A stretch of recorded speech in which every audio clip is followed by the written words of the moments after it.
नमस्कार मित्रों, आज एक बार फिर से आपका स्वागत है मेरे channel history culture historiography and research methodology में।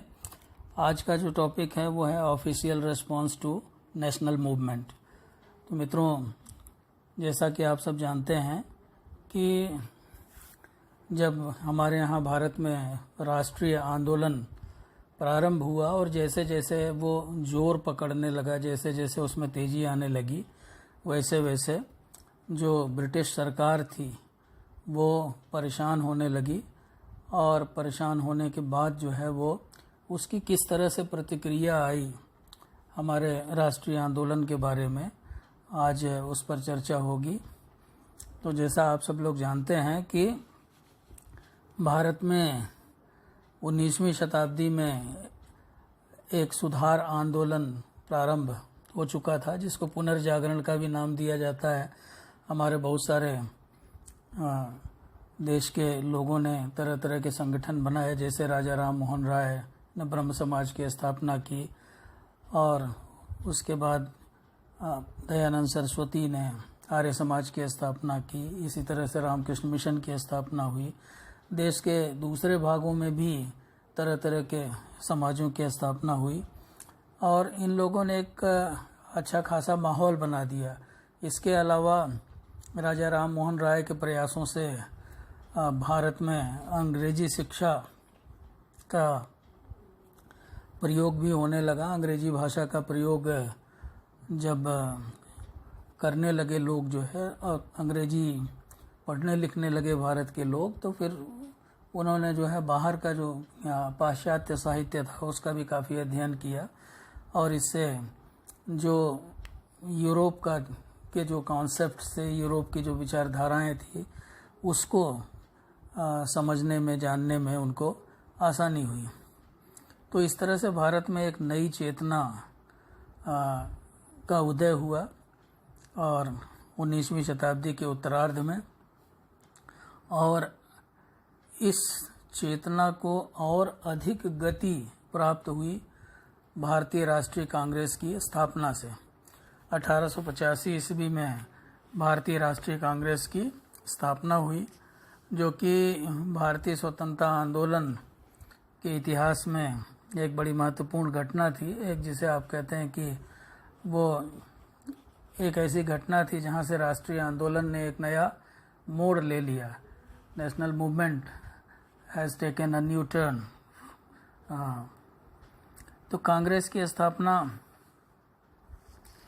करने वाला कौन था? कांग्रेस की स्थापना करने वाला एक रिटायर्ड अंग्रेज अधिकारी था, आईसीएस अधिकारी था, A.O.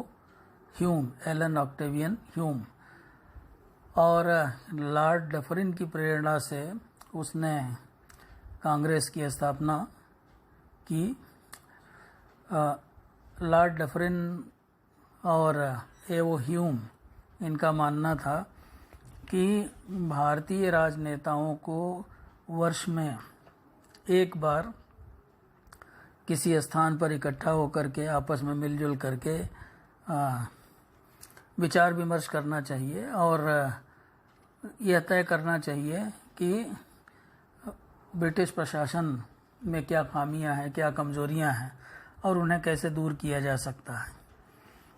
तो डफरिन और ह्यूम का जो ये विचार था, इस विचार में कोई बुराई नहीं थी। इस विचार को जो भारत के नेता थे, आप कह सकते हैं कुछ समय तक असंगठित थे, वो संगठित नहीं थे, किसी संगठन के पीछे नहीं चल रहे थे, तो उनको एक अच्छा आइडिया लगा, उनको एक अच्छा विचार लगा और उन्होंने इसे स्वीकार किया।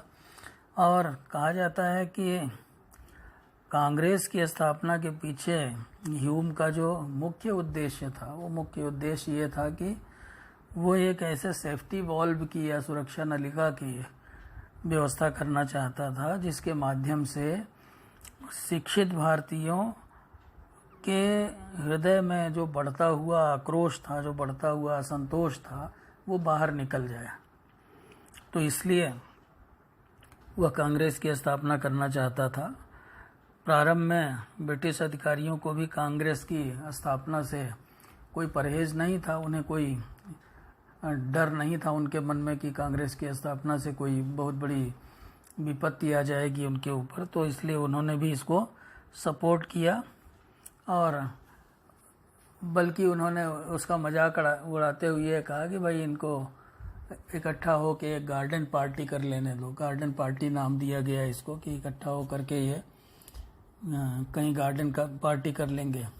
तो कांग्रेस की स्थापना के बाद अगले 20 वर्षों में आप देखें तो इसके जो कई अध्यक्ष जो थे वो अंग्रेज हुए। जैसे कम से कम 4 अध्यक्षों के नाम तो मैं आपको गिनाऊं: George Yule, William Wedderburn, Alfred Webb और हेनरी कॉटन।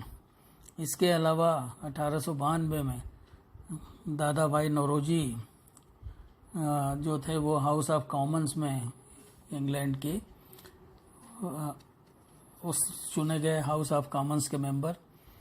तो इससे ऐसा लगा कि अंग्रेज़ जो है वो भारतीयों के प्रति कुछ तो सद्भावना रखते हैं अपने मन में। लेकिन जैसे जैसे राष्ट्रीय कांग्रेस शिक्षित भारतीयों में अधिक लोकप्रिय होती गई, वैसे वैसे गवर्नर जनरल डफरिन की धारणा भी बदलती गई। वायसराय डफरिन की धारणा भी बदल गई। उसने कांग्रेस के नेताओं को माइक्रोस्कोपिक माइनॉरिटी कह के पुकारा। अब उसे यह लगने लगा कि ऐसी संस्था अनिवार्य रूप से शासकीय नीति और कार्यों की आलोचना करेगी और उसकी असंबद्ध मांगों को पूरा करना असंभव होगा। तो डफरिन ने ह्यूम वगैरह के साथ बैठ करके जो है एक योजना बनाई, प्लान बनाया। उन्होंने ये कहा कि भाई कांग्रेस को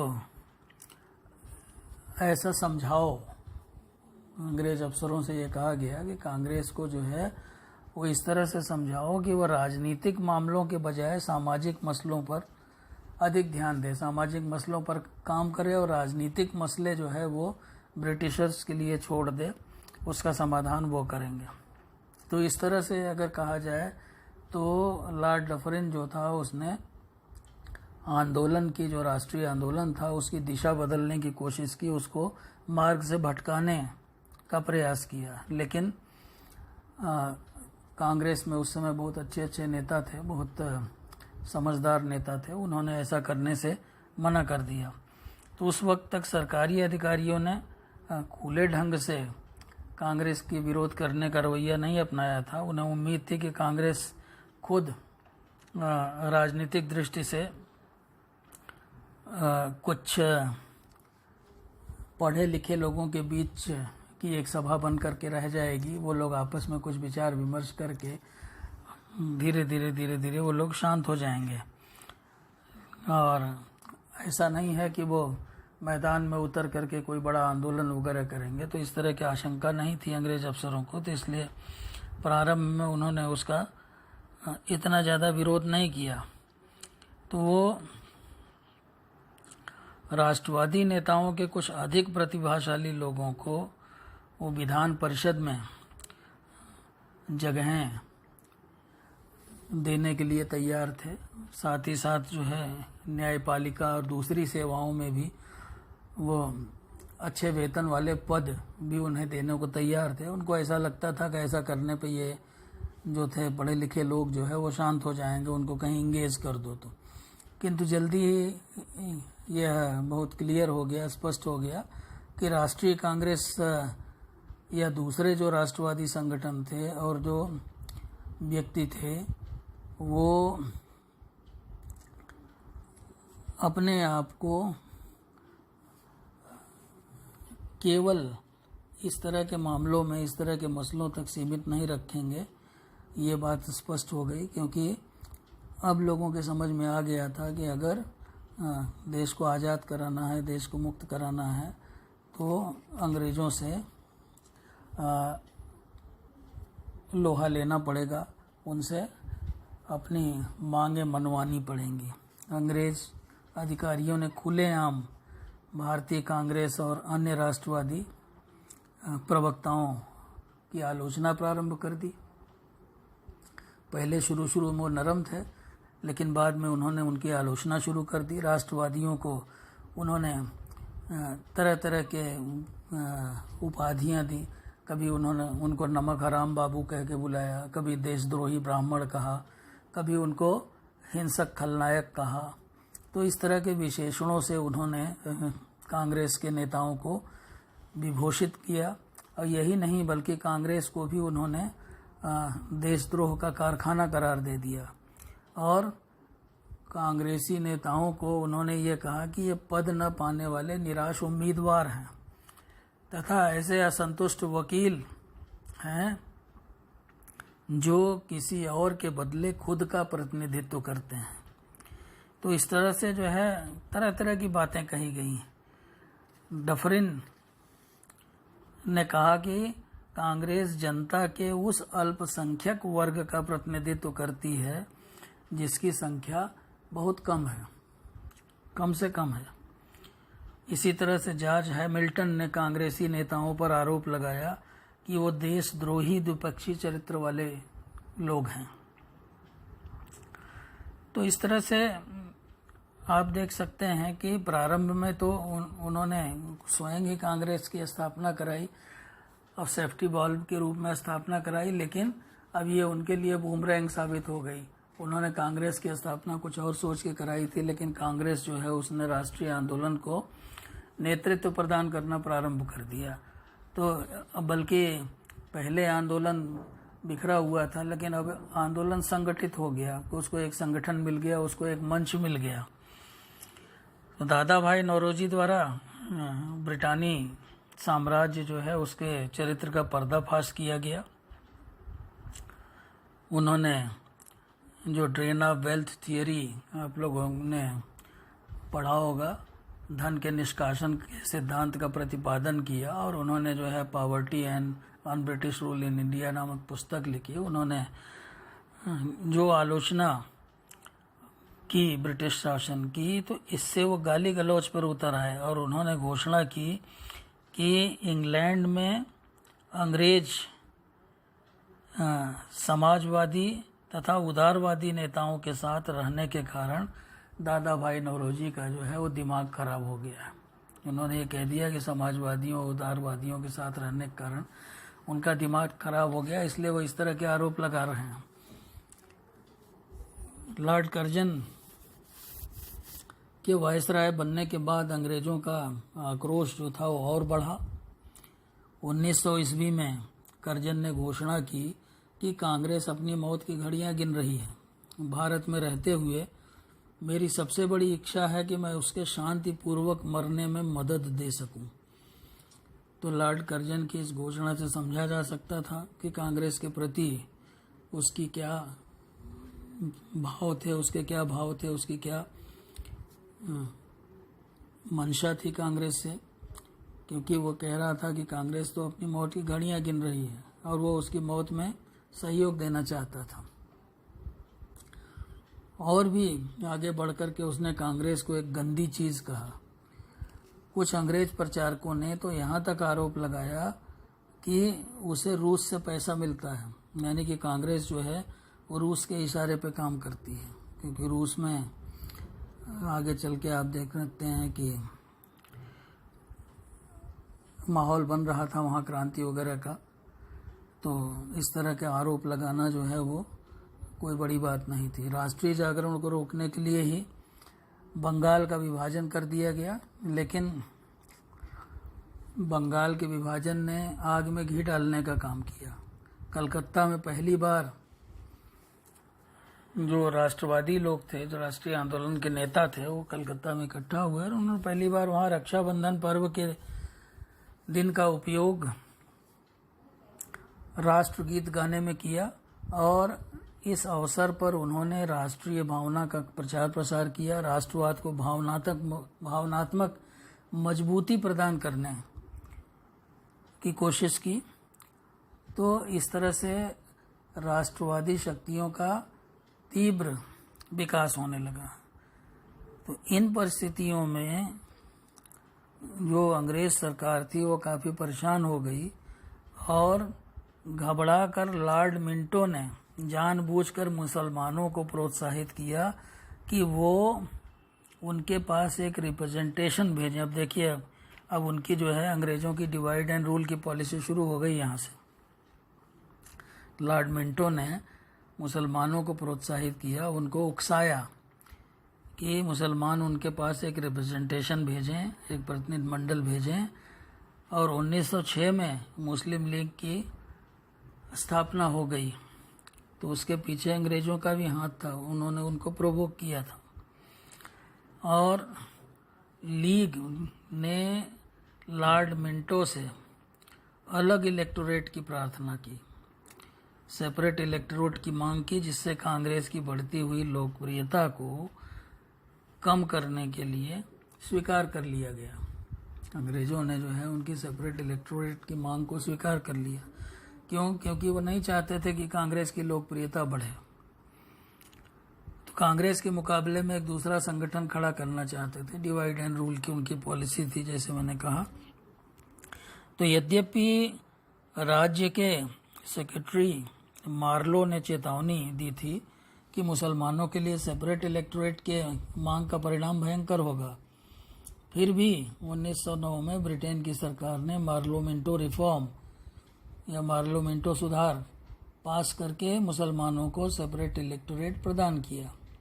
तो उस समय तक कांग्रेस की उदारवादी और उग्रपंथी दलों में, कांग्रेस जो है वो उदारवादी और उग्रपंथी दलों में विभक्त हो चुकी थी। कांग्रेस में दो धड़े हो गए थे। एक धड़ा जो था वो चरमपंथी था, आप कह सकते हैं, उग्रवादी कहना ठीक नहीं होगा, चरमपंथी आप कह लीजिए, गरम दल जिसे कहते हैं। दो दलों में विभक्त हो गया था, गरम दल और नरम दल में।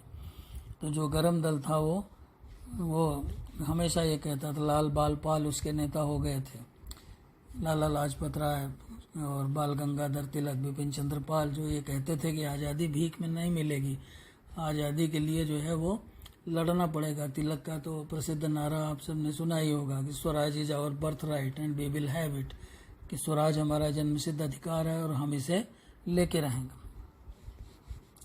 तो इस प्रकार बढ़ते हुए राष्ट्रीय आंदोलन का मुकाबला करने के लिए ब्रिटिश सरकार ने फूट डालो और राज्य करो की नीति अपनाई।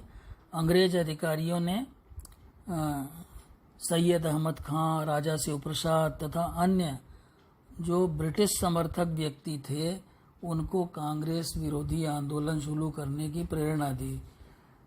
एक लॉयल क्लास तैयार कर लिया था अंग्रेजों ने, एक स्वामी भक्त वर्ग तैयार कर लिया था और उन्हीं की सहायता से वो सारे काम करते थे।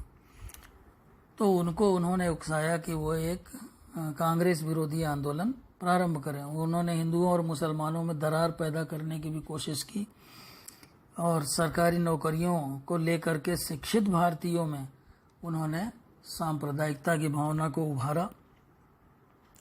समाज के रूढ़िवादी तत्वों को प्रसन्न करने के लिए तरह तरह की उपाधियों की स्थापना की गई। राजकुमारों और जमींदारों ने अपने को अंग्रेज़ों का एक दूसरे से बढ़कर भरोसेमंद बताया, क्योंकि देखिए पुराने जो राजकुमार, जमींदार, सामंत वगैरह थे वो सब, उनको सत्ता की आदत पड़ी थी और तो सत्ता छोड़ना इतना आसान नहीं होता है। जैसे आप लोकतंत्र में भी देख सकते हैं, आजकल भी देख सकते हैं कि अगर एक पार्टी की सत्ता चली जाती है तो सत्ता पाने के लिए क्या क्या हथकंडे अपनाता है।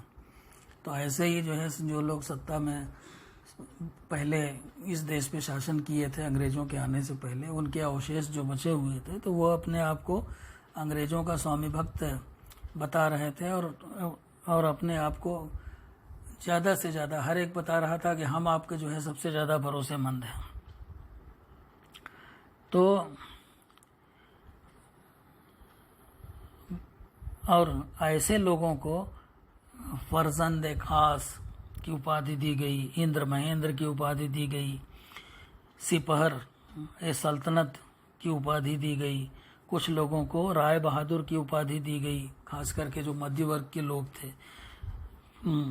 दौलत ए इंग्लिशर की उपाधि दी गई। तो इस तरह की जो उपाधियां थी दे करके उन्होंने अपने स्वामी भक्त लोगों को प्रसन्न किया अंग्रेजों ने। तो फूट डालो और राज्य करो की नीति केवल हिंदुओं और मुसलमानों के बीच ही नहीं सीमित थी, हिंदुओं और मुसलमानों के बीच में तो इसने मतभेद पैदा किया। परंपरागत सामंती वर्ग को नए शिक्षित वर्ग से भी उन्होंने इस नीति के सहारे अलग करने की कोशिश की कि जो शिक्षित वर्ग हैं और परंपरागत सामंती वर्ग हैं, इनमें भी फूट डाल दो, एक प्रांत और दूसरे प्रांत के बीच में फूट डाल दो, एक जाति और दूसरी जाति के बीच में फूट डाल दो, एक गुट और दूसरे गुट के बीच में फूट डाल दो। तो इस तरह से उन्होंने हर किसी को लड़ाने का प्रयास किया। तो ब्रितानी अधिकारी जो थे उन्होंने डांट फटकार की नीति का भी अनुसरण किया। एक तरफ तो दिखावे के लिए उन्होंने थोड़ी बहुत रियायतें भी दी, दूसरी तरफ राष्ट्रवादिता के विकास को ख़त्म करने के लिए उन्होंने एक दमन नीति भी अपनाई। उस दमन नीति में वो बहुत निर्दयी थे, बहुत निर्मम थे। तो नागरिक सेवाओं में भर्ती के लिए जो आयु निर्धारित की गई थी वो बहुत कम थी, फिर भी भारतीय लोग जो है सरकारी नौकरियों में आ जाते थे। तो उन्होंने आयु सीमा में जो अधिक रियायत थी और उसको ख़त्म कर दिया, उसको और आगे बढ़ा दिया, मतलब और कम कर दिया, जिससे कि जो है भारतीय लोग जो है सरकारी नौकरियों में न आ पाएँ। तो सरकारी नौकरियों में भारतीयों के लिए जो संभावनाएं थी वो उसको ख़त्म करने की कोशिश की। जिला बोर्ड, नगर पालिका वगैरह में जो है वो अधिकारों को व्यापक करके और भारतीय परिषद की भारतीय जो परिषदें थी उनमें विधेयक पारित करके उन्होंने जो है वो राष्ट्रवादियों की जो को अपेक्षाकृत कमज़ोर करने की कोशिश की। और ख़ास करके जो है वो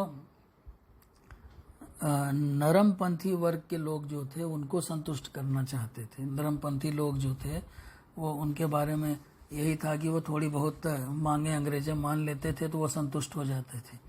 इसीलिए तिलक कहते थे कि आज़ादी भिक्षा में नहीं मिलेगी। तो इस तरह से जो है आप देखते हैं कि एक तरफ तो नरमपंथियों को थोड़ा बहुत छूट दे करके, रियायत दे करके संतुष्ट करने का प्रयास किया जा रहा था, वहीं दूसरी तरफ लॉर्ड एल्गिन 1898 में घोषणा करता था कि भारतवर्ष तलवार के बल पर जीता गया था और तलवार के बल पर ही उसे ब्रितानी कब्जे में रखा जाएगा। तो ये बातें चल रही थी कांग्रेस की स्थापना से ही। लेकिन प्रथम विश्व युद्ध के बाद राष्ट्रीय आंदोलन ने एक दूसरा ही स्वरूप ग्रहण कर लिया। अब उसके ऊपर नियंत्रण करना बड़ा मुश्किल हो गया। नई परिस्थिति को धीरे धीरे ब्रिटिश सरकार और अधिकारी जो है वो महसूस करने लगे। स्वयं पूरी दुनिया का वातावरण भी इस समय तक बदल गया था, जैसे कि मित्र राष्ट्रों के उद्देश्य और विल्सन के 14 सूत्रों से प्रकट है। विल्सन के 14 सूत्रों में राष्ट्रसंघ की स्थापना की बात कही गई थी, शांति स्थापना की बात कही गई थी। तो ऐसी परिस्थिति में 1917 में घोषणा की गई कि ब्रिटिश नीति का उद्देश्य धीरे धीरे स्वशासन प्रदान करना है। बड़ी चालाकी से ब्रिटिशर्स ने जो है इस तरह की बात कही, क्योंकि वो ये चाहते थे कि भारतीय हमारा साथ देते रहें। तो 1919 में मॉन्टेगू चेम्सफोर्ड सुधार लाया गया, वो भी इसी भावना का प्रतीक था, उसमें भी इसी भावना का प्रदर्शन हुआ है। लेकिन राष्ट्रवादी इसे स्वीकार करने के पक्ष में बिल्कुल नहीं थे, क्योंकि उस समय तक कई बड़े बड़े कांड हो गए थे, जैसे जलियांवाला बाग कांड हुआ। जलियांवाला बाग कांड ने जो राजनीतिक माहौल था उसको पूरा बदल दिया। वहाँ जो क्रूरता जनरल डायर ने दिखाई थी जलियांवाला बाग में, उससे जो है देश का बच्चा बच्चा एकदम आक्रोश में था, आवेश में था। तो 1919 के सुधारों के बाद भी परिस्थितियां उसी तरह से बनी रहीं। राष्ट्रवादी बाढ़ में आतंकी गतिविधियों को अधिक से अधिक बढ़ते रहने से बाधित होकर ब्रिटेन ने साइमन कमीशन को भेजा। काफ़ी आप देखते हैं इस बीच में एक ऐसा धड़ा पैदा हो गया था भारतवर्ष में, एक ऐसा गुट पैदा हो गया था जिसने जो है आज़ादी पाने के लिए बम और पिस्तौल का भी सहारा लिया। तो आप इन क्रांतिकारियों के नाम अच्छी तरह से जानते हैं, चंद्रशेखर आज़ाद, भगत सिंह वगैरह जो है। तो ये गतिविधियां भी लगातार बढ़ती जा रही थी, अंग्रेज अफसरों की हत्या हो रही थी और बहुत सारे कांड हो रहे थे। तो ऐसी हालांकि अंग्रेजों ने उस पर काबू पा लिया, लेकिन उसके बावजूद भी उनको ये लगा कि कुछ ऐसा किया जाए कि जो भारतीय हैं वो शांत हो जाएं। तो इसीलिए साइमन कमीशन भेजा गया ब्रिटेन से भारत में। करीब करीब पूरे भारत ने और कुछ जमींदारों और ब्रिटिशों के पिट्ठुओं को छोड़ करके, अभी हमने जिस लॉयल क्लास की बात कही जो अंग्रेजों से उपाधियां प्राप्त करते थे, तो उस लॉयल क्लास को छोड़ करके लगभग पूरे भारत ने साइमन कमीशन का विरोध किया। और इस बीच में ब्रिटिश सरकार ने डिवाइड एंड रूल को और बढ़ावा दिया। जैसा कि आप लोग जानते हैं, साइमन कमीशन में कोई भी जो मेंबर था वो भारतीय नहीं था और उसका विरोध करते हुए लाला लाजपत राय की लाठीचार्ज में जान भी गई थी। तो तो इस तरह से ब्रिटिश लोग जो थे वो और भी बहुत सारे प्रयास कर रहे थे डिवाइड एंड रूल के लिए जो है। अब जैसे 1921 में चैम्बर ऑफ प्रिंसेस की स्थापना हुई, तो ब्रिटिश अधिकारियों द्वारा मुस्लिम लीग को बराबर बढ़ावा दिया गया कि वो कांग्रेस का विरोध करें, जो कि बहुत ही बुरी बात थी। तो ब्रिटिशों के इन प्रभावों के बावजूद, इन प्रयासों के बावजूद राष्ट्रीय आंदोलन निरंतर बढ़ता रहा और शक्ति प्राप्त करता रहा, क्योंकि कामगारों और किसानों में भी जागरण हो चुका था इस समय तक। वे केवल अपनी शिकायतों को दूर करने की ही नहीं, अपितु ब्रिटिश राज को हटाने की मांग करते थे। जैसे मैंने आपको बताया था अभी एक दो दिन पहले एक वीडियो मैंने डाली थी, तो उसमें मैंने आपको बताया था कि किस तरह से रूस की क्रांति का असर कामगारों और किसानों वगैरह के ऊपर पड़ा यहाँ पे। तो अब उसका असर यहाँ देखा जा सकता है। तो देश के मस्तिष्क को अच्छी तरह से जांच करके, परख करके, सूंघ करके ब्रिटेन ने एक नया काम किया। उन्होंने 1935 का अधिनियम प्रस्तुत किया, गवर्नमेंट ऑफ इंडिया एक्ट प्रस्तुत किया 1935 का, जो कि बहुत ही महत्वपूर्ण था। ब्रिटेन ने भारत के सभी वर्गों से भविष्य के सरकार के विषय में विचार व्यक्त करने के लिए प्रतिनिधि बुलाए। और तो इस समय के बाद से ब्रिटिश सरकार यह जान गई थी कि राष्ट्रवादी मांगों का विरोध करना अब बिल्कुल व्यर्थ है और वे अनिच्छा से ही अप्रत्याशित परिवर्तनों को स्वीकार करने लगे। उनको ये लगने लगा था कि अब राष्ट्रवादी आंदोलन को दबाना उतना आसान नहीं होगा, इसलिए कुछ परिवर्तन तो करने होंगे ही। जब ब्रिटिश यह जान गए कि अब उनके सामने भारत को छोड़ देने के अलावा और कोई चारा नहीं है, तो उन्होंने मुस्लिम लीग के मध्य मतभेदों पर, जो मतभेद थे, उस पर चिप्पी लगाने का प्रयास किया, जो कि असफल रहा। तो मित्रों, इस तरह से हम ये देखते हैं कि जो ऑफिशियल रेस्पॉन्स था नेशनल मूवमेंट के प्रति, राष्ट्रीय आंदोलन के प्रति, वो अंग्रेज़ों का वो आपको समझ में आ गया होगा कि किस तरह से जो है वो विभिन्न वर्गों में, समाज के विभिन्न वर्गों में फूट डाल करके अपना काम निकालना चाहते थे। और साथ ही साथ उन्होंने दमन नीति के सहारे राष्ट्रीय आंदोलन को दबाने का भी प्रयास किया, लेकिन परिणाम सकारात्मक नहीं आए। राष्ट्रीय आंदोलन बढ़ता रहा लगातार। तो ये कहा जा सकता है कि राष्ट्रवादियों के प्रति ब्रिटिश सरकार की धारणा धीरे धीरे बदलने लगी। लॉर्ड डफरिन के बाद से ही ब्रिटिश सरकार का रवैया न तो सहायक था और न ही सहानुभूतिपूर्ण था। तो ब्रिटिशों के इस रवैये ने उनके इरादों के खिलाफ राष्ट्रवादियों को भड़का दिया और राष्ट्रीय आंदोलन तेज होता गया और चलता गया। और अंततः आगे आप देखते हैं कि परिस्थितियां फिर बदली। द्वितीय विश्व युद्ध छिड़ गया, भारत छोड़ो आंदोलन किया महात्मा गांधी ने, उसका नारा दिया। और अंत में विश्व युद्ध के बाद जो घटनाएं घटी उनसे परेशान होकर के और उन घटनाओं से सबक लेकर के ब्रिटिशर्स मजबूर हुए भारत को आज़ादी देने के लिए, और उन्होंने जो है वो इंडिपेंडेंस एक्ट 1947 में पास किया। तो इस तरह से कुल मिलाकर के हम देखें तो उनका जो ऑफिशियल रिस्पॉन्स था नेशनल मूवमेंट के प्रति वो कभी भी अच्छा नहीं रहा, कभी भी सहानुभूतिपूर्ण नहीं रहा। हमेशा उन्होंने उसको दबाने की कोशिश की, राष्ट्रीय आंदोलन को, बाई हुक और बाई क्रुक आप कह लीजिए। कभी निर्ममता पूर्वक, निर्दयता पूर्वक, फूट डाल करके, किसी भी तरीके से सारे हथकंडे उन्होंने अपनाए। तो आज की चर्चा यहीं समाप्त करते हैं। उम्मीद है आपको अच्छा लगा होगा। अगर आपको अच्छा लगा हो तो आप कमेंट कीजिए, लाइक कीजिए और मेरे चैनल को सब्सक्राइब भी कीजिए। नमस्कार, धन्यवाद, शुभ रात्रि।